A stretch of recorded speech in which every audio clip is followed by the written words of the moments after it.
Hi hello friends, ಹೇಗಿದ್ದೀರಾ ಎಲ್ಲರೂ? Welcome to Tushu with mom. ಬನ್ನಿ, ಇವತ್ತಿನ ವಿಡಿಯೋದಲ್ಲಿ ಈ ಬೇಸಿಗೆಗೆ ಒಂದೊಳ್ಳೆ ತಂಪಾಗಿರೋ ಹೆಸರುಬೇಳೆ ಕೋಸಂಬರಿನ ಮಾಡೋದು ಯಾವ ರೀತಿ ಅಂತ ನೋಡ್ಕೊಂಬರೋಣ. ಮೊದಲನೇದಾಗಿ ನಾನಿಲ್ಲಿ ಕೋಸಂಬರಿ ಮಾಡೋದಕ್ಕೆ ಒಂದು 1/4 kg ಆಗುವಷ್ಟು ಹೆಸರುಬೇಳೆನ ನೆನೆಸಿಟ್ಕೊಂಡಿದ್ದೆ.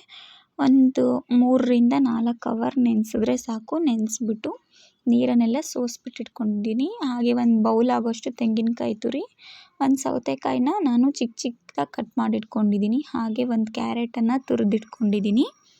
ಹಾಗೆ ನಾನಿಲ್ಲಿ ಸ್ವಲ್ಪ ಕೊತ್ತಂಬರಿ ಸೊಪ್ಪು ತೊಗೊಂಡಿದ್ದೀನಿ. ಒಂದು ಅರ್ಧ ಹೋಳಾಗೋಷ್ಟು ನಿಂಬೆಹಣ್ಣನ್ನು ತೊಗೊಂಡಿದ್ದೀನಿ. ಹಾಗೆ ನಾನಿಲ್ಲಿ ಒಗ್ಗರಣೆಗೆ ಅಂತ ಕರಿಬೇವಿನ ಸೊಪ್ಪು, ಹಸಿಮೆಣಸಿನ್ಕಾಯಿ ಚಿಕ್ಕ ಚಿಕ್ಕದಾಗಿ ಕಟ್ ಮಾಡಿಟ್ಕೊಂಡಿದ್ದೀನಿ. ಹಾಗೆ ಸ್ವಲ್ಪ ಸಾಸಿವೆನೂ ತೊಗೊಂಡಿದ್ದೀನಿ, ರುಚಿಗೆ ತಕ್ಕಷ್ಟು ಉಪ್ಪು, ಇಷ್ಟನ್ನು ತೊಗೊಂಡು ಈಗ ಮಾಡೋದಂತೂ ತುಂಬ ಅಂದರೆ ತುಂಬಾ ಸಿಂಪಲ್ಲು. ನೆನೆಸಿಟ್ಕೊಂಡಿರೋಂಥ ಹೆಸರುಬೇಳೆ, ಹಾಗೆ ತೆಂಗಿನಕಾಯಿ ತುರಿ, ಕ್ಯಾರೆಟು, ಸೌತೆಕಾಯಿ ಎಲ್ಲದನ್ನು ಒಂದು ಬೌಲಲ್ಲಿ ಹಾಕಿ ಚೆನ್ನಾಗಿ ಮಿಕ್ಸ್ ಮಾಡ್ಕೋಬೇಕು. ನೋಡಿ, ಸಮ್ಮರಲ್ಲಿ ಈ ಥರ ರೆಸಿಪೀಸ್ ತಿಂದರೆ ದೇಹಕ್ಕೂ ಒಂಥರ ತಂಪಾಗಿರುತ್ತೆ, ಹಾಗೆ ಒಳ್ಳೆಯದು ಹೆಲ್ತ್ಗೂ ಕೂಡ. ರುಚಿಗೆ ತಕ್ಕಷ್ಟು ಉಪ್ಪನ್ನು ಹಾಕಿ, ಹಾಗೆ ನಿಂಬೆಹಣ್ಣನ್ನು ಹಿಂಡಿ, ನಿಂಬೆಹಣ್ಣು ತಂಪು, ಹಾಗೆ ಹಾಕಿದ್ರೆ ಸ್ವಲ್ಪ ಹುಳಿ ಹುಳಿಯಾಗಿ ಚೆನ್ನಾಗಿರುತ್ತೆ, ಚೆನ್ನಾಗಿ ಒಳ್ಳೆ ಟೇಸ್ಟ್ ಕೊಡುತ್ತೆ. ಈ ಒಗ್ಗರಣೆ ಅನ್ನೋದು ಆಪ್ಷನಲ್ಲು, ಕೆಲವ್ರಿಗೆ ಇಷ್ಟ ಆಗುತ್ತೆ, ಕೆಲವ್ರಿಗೆ ಇಷ್ಟ ಆಗೋಲ್ಲ. ನೀವು ಇಷ್ಟ ಆಗಿಲ್ಲ ಅಂದರೆ ಸ್ಕಿಪ್ ಮಾಡ್ಕೊಳ್ಳಿ. ಖಾರವಾಗಿ ಇಷ್ಟಪಡೋದಾದರೆ ಈ ರೀತಿ ಒಗ್ಗರಣೆ ಮಾಡಿಬಿಟ್ಟು ಹಾಕ್ಕೊಳ್ಳಿ, ಅದೂ ಚೆನ್ನಾಗಿರುತ್ತೆ. ಹಾಗೆ ತಿಂದ್ರೂ ಚೆನ್ನಾಗಿರುತ್ತೆ.